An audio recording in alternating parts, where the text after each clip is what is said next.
Brother Venom Thing X, this is Allfyre. Atheistic and non-Christian fallacies, God's ability and desire to defeat evil. Where does this evil come from? And your assertion that God does in fact have the will and the desire to defeat evil, and yet he does nothing. Okay. By God's perfect and holy moral standard, I am most surely a sinner, and an unrepentant one at that. I think what you were asserting there is that according to this perfect standard, we're all sinners, right? Everybody. If you've ever told a lie, then you're a liar. Okay, that's fair enough. If I were to say, for example, that there were no transitional forms in the fossil record, then I too would be a liar. We admit that each and every one of us, including yourself, has broken every one of the 10 Commandments, because for a human being this perfect moral standard is simply unattainable. It can't be met because God is perfect and we are not, and so we have to ask him for forgiveness for our own imperfections, which I assume God did not instill in us, so then they must have arisen spontaneously from nothingness, or perhaps from some realm that falls outside the boundaries of God's influence. And you did say yourself that such a realm existed, and that apparently that's where I'm going to end up, and we all know where that is, right? So, if it's true that these moral flaws were imprinted on us in Eve by the Prince of Darkness, then what imperfection is it that allowed him to do this? What flaw did he exploit to install his evil spyware on her moral machine? What is it that was in us which was not from God that made us susceptible to this or any other infection? And I have a couple of other questions about that, but we don't really have a lot of time, so we can go into that further if you want. All I can really say here is that while I may not have upheld the 10 Commandments perfectly, I do think that I've done at least as good a job as God has done according to the Bible. The point you made here, if I understand it right, is that God wouldn't stop all the evil in the world because those who would perpetrate that evil have to be given a chance to repent, right? And I suppose that is a fair argument. The issue that I have with it is that what you're saying is that the only way to stop some of this evil would be to completely wipe out the human experiment, and I don't think that that would have to be the case. If he's as good as he says he is, then he could probably figure out another way. Here, Bob knows that his wife's cheating on him, and he knows where they are, and so while the children are asleep in their beds, he loads his nickel-plated 1911 service pistol and heads to the motel by the airport and does the deed. Double murder, suicide. And this kind of thing happens every day. There are millions of these stories of tragedy, and they get told over and over and over again, and sometimes all it would take to stop it would have been a post-it that miraculously appeared on the inside of the door and said, "Bob, don't do it, man. It's not worth it." Nobody has to get smote, 3 souls get saved, the children don't have to grow up alone, and the world is spared a shockwave of suffering and negativity that could echo through the ages for centuries. In the next segment, you go on to talk about the wages of sin, and more about the lake of fire. The lake of fire. And there you did something kind of interesting that I didn't really expect.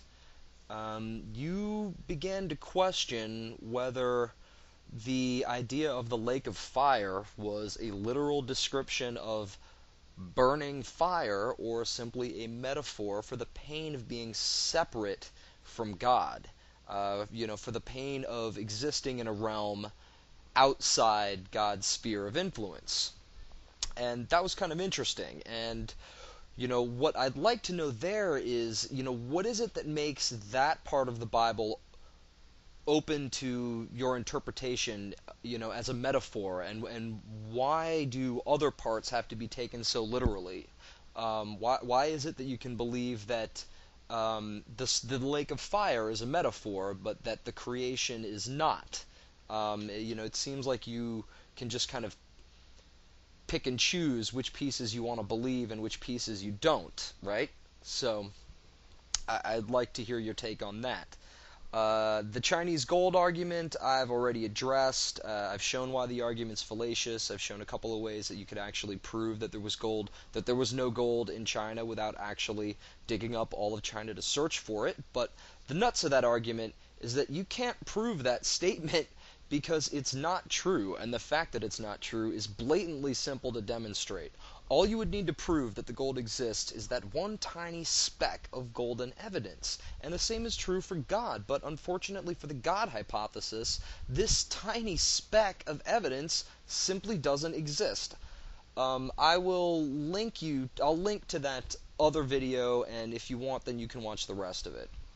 Now, another fallacious argument from the Living Waters ministry is the painter-painting assertion. This is a formal fallacy known as a tautology. You've said that there is a painting, so there must be a painter, a creator. But you haven't shown that the world is a painting being something that was painted by definition. You make no assertions to support the claim that the world's a creation in this sense, and so these two statements, that there is a painting and a painter, when put together don't provide any more information than if we were to examine either statement individually. What I would really like to know there is whether a painter could exist without a painting. If there is no painting, then what is it that defines the painter? Anyway, if you present a tautology as an argument, then you have committed a logical sin, and I think you know what's in store for you then, don't you? That's right, cilantro. For we atheists know from the Book of Doug that if you commit a logical sin, then on the day of reasoning, you will be sprinkled with cilantro and simmered for eternity in a lemon wine sauce. Of course, this may just be a metaphor for the pain of being separated from your sense of reasoning, or the confusion that comes from existing in a realm that is completely outside of any sort of reality. And then you showed some of your paintings, and I have two things to say about that. Spirituality, which you mentioned, and our concept of God stems from that same creative impulse. It's that willingness to manufacture an answer when we can't really figure out what's going on. And it's, that impulse has been crucial in a lot of ways to our success as a species. And yes, science can provide a pretty good explanation for it. And then there was some stuff from the Bible which I don't really care about. But then you admitted that God planted evidence. You said it yourself. It could very well have been planted by God.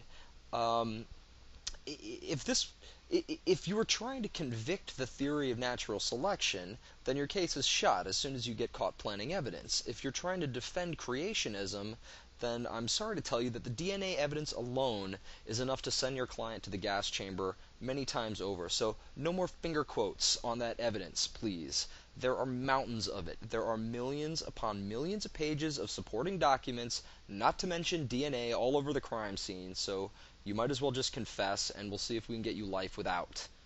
So, in closing, this is Allfyre, and please support stem cell research.